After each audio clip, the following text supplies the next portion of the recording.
को राज़ी करना है। या अल्लाह तेरे डर और खौफ से मुझे अब मरना है। या अल्लाह ठीक है, मैंने 40 साल तक हराम खाया, 40 साल तक मैंने दूसरे की ज़मीन पर कब्ज़ा करके मैं उसको ज़राअत करता रहा, उससे पैसे कमाता रहा, 40 साल तक मैंने दुकान पर कब्ज़ा करके किराए पर लगाता रहा, मैंने खाया। या अल्लाह कोशिश करूँगा उसको देने की भी, मुझे माफ़ फरमा, अब मैं उसकी दुकान उसके हवाले करूँगा, मेरी मूँछ नीची हो तो हो, अल्लाह को दिखाने। फिर देखिए कैसे उठाएंगे अल्लाह पाक आपको।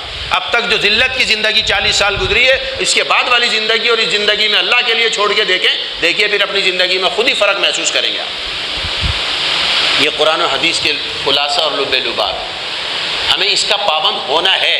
ईमानदारी से हो जाए तो बहुत अच्छा, नहीं होना तो फिर ठीक है, मरना तो है ही है। फिर अल्लाह पाक के सामने आएंगे, अल्लाह ताला फरमाते हैं फिर बदला हम ले लेंगे।